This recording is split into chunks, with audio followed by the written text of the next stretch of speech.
Welcome back to Cardboard Box. In this video, we're going to look at Unique Toys YO2 Data Courier Buzzing, or Buzzing, otherwise known as a masterpiece-style BLURR. Buzzing is normally packaged in these robot mode, but for these videos I like to start them off in their alternate vehicle mode. The BLURR character debuted in the 1986 Transformers animated movie, which was set in the far-off future of 2005. So his vehicle mode was some sort of Cybertronian hover car or futuristic hover car from Earth, basically really fast. Normally this toy sits just flush on the ground. It doesn't have any wheels, doesn't roll, doesn't come in a stand to kind of give the illusion of hovering. I've got him propped up on a little piece of Play-Doh just to give that idea of what it might look like hovering. Here he is compared to a Masterpiece Carbot and to a Masterpiece KO Optimus Prime. To be honest, Buzzing seems a little out of scale. He seems a little bit bigger than he should be to represent BLURR next to these other two vehicles. In my head, he should be about the size of a Carbot, or just a little tad bigger. The 1987 toy version of BLURR became a little Target Master guy called Haywire. This Unique Toys version doesn't have a name, as far as I can tell. Unlike the G1 version, this version can sit in the seat, or rather, he can kneel in the cockpit. Whether he can drive, that's another story. Oh god, that hurts.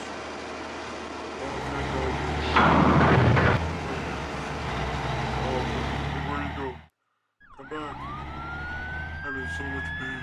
Thank you. Where's the guy? He should be right there. I don't see anyone there. Do you see anyone there?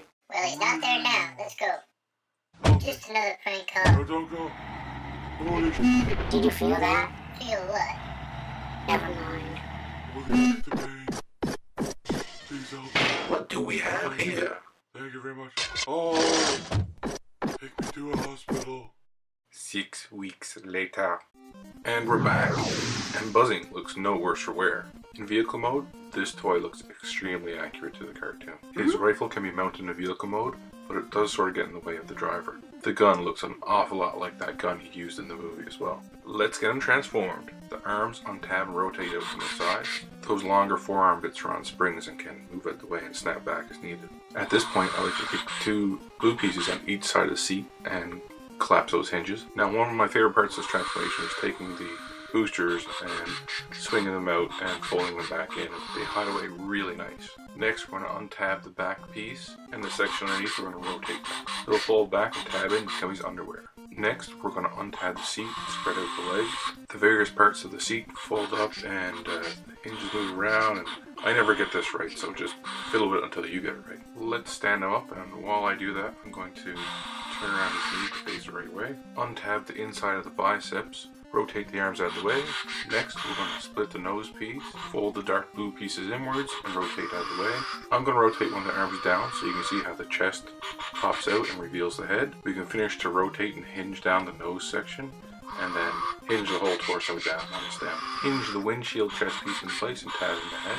Now we're going to move to the most satisfying part of the transformation, the backpack. Everything here just hinges, rotates, or flips in a really intuitive way. It cleans up so well and everything tabs together very, very nicely. Man, that looks good. But I think you forgot something, Buzzing. Yeah, we skipped a step. Your socks. Pull up your socks. Well, knee pads, really. Now that's a very cartoon accurate BLURR. G1 toy accurate? Not so much. Look at the boxy head on the 1987 toy. Let's compare that to a close-up of the head sculpt on Buzzing. Decepticons above me, Decepticons below me. Every place I look, I see Decepticons. I'm on stupid missions and stupider missions, but the stupidest mission I've ever been on. Of course, that's John Machida Jr., who's the fastest talking man in the world, did the voice of BLURR. A handsome man for sure, but does he come close to this head sculpt? The head rotates 360, and it's on a hinge that can move up and down, which you'll see later.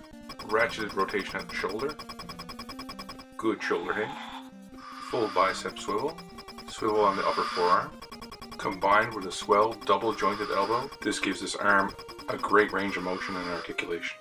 Swivel at the wrist. He has a fixed thumb, a hinged index finger, and the other 3 fingers are hinged as well together. One accessory that he comes with is the transformation cog of Metroplex, but he doesn't hold it well, so he needs to find somewhere to put it.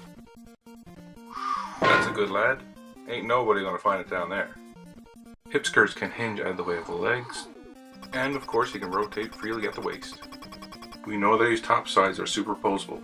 Now let's look at the legs. He can kick out this far at the sides, thigh rotation. Extreme forward tilt on the foot due to transformation. The knee is double jointed, but it doesn't get a great range from it. It actually gets more use when it's transformed back to vehicle mode. He does have quite a range on an ankle rocker, except it's not really accessible because of the cuff on the inside of his boot. It's too bad they didn't give him a hinge right there on that cuff. One toy that does have this hinge is Make Toys Galaxy Meteor. Hopefully more toys will have this type of hinge in the future. He has an additional rotation below the knee, sort of like a boot cut. You can only get to it by unlocking the knee pads and sliding them down. It's really only used when he converts back to vehicle mode. Buzzing can do the splits from front to back and side to side. Overall, he has tight joints and good balance. He does come with a set of instructions, which I'm not going to show, but he has this awesome bio card, if you like bio cards. You know, I take that back. The card's not that awesome. The artwork is awesome. It's the same great illustration that's used on the box. However, there is actually no bio there, and the tech specs for his speed are lame. He's a 7 out of 10. He's not a jet, but he's got to be faster than that. Regardless of tech specs, Buzzing is one cool looking bot. And speaking of cool bots, here's KFC's Transistor, aka Blaster. Blaster's about the same size as Masterpiece Optimus Prime, so you can see just how big Buzzing is. And you can see just how small Haywire is too. Aw, that's so cute. Cute and deadly. As a target master, he turns into a gun. But wait, that's not all. Haywire combines with the rifle to make a bigger gun. Now that's impressive. Now I don't know if it's supposed to be a sniper rifle or just a more powerful gun, but it certainly adds to the playability of the character. Buzzing's bot mode has a lot of visual presence. He's sturdy, he's well proportioned, he has a whole lot of little details. There's these cool etched lines in all the panels so they don't look flat. Silver paint, yellow paint applied in places. He's got a backpack that just won't quit, and there's really good visual contrast between the light and dark blue areas. Let's see how Buzzing scales with other masterpiece proportioned bots. Here's Citizen Stack, Transistor, Ligier, Ronnie, Bumblebee, and Hi-Fi. As good as this character looks, I can't help think that he's a little oversized for this scale. Maybe he should be about a head shorter. Of course, that's the epitome of nitpicky complaints, with a bot this good. BLURR might be a comic relief character, but Unique Toys have done an excellent job presenting him as a dependable soldier. He doesn't seem cowardly or unsure of himself in any way. He looks like he means serious business. Haywire is pretty intense too. I had a lot of fun animating a little guy. As I said before, scale makes Transformers work, and boy do these guys work together. Buzzing is a top-notch Transformer. Unique Toys did a wonderful job with him. He looks very accurate in both modes. The material and build quality is excellent, and everything tabs together perfectly. His negative points are rather minor. He doesn't have a hover stand. There's no tabbing system rolling out the gun, and he might be a little too big. None of those are actual problems. I highly recommend Buzzing by Unique Toys. Drive safe now. So, what gets reviewed next? As always, you decide. Will it be Nautica from Titans Returns, Roadblock from Transformers Adventures, or the Mystery Box and whatever's inside? Vote for your choice in the comments section. Is Buzzing too big for you? Does his lack of wheels cause you friction? What's your thoughts on this bot? That's it for me. Thank you for watching Cardboard Bots. See you next time.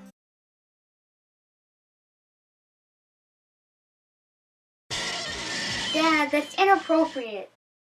What do you mean? Robots don't even have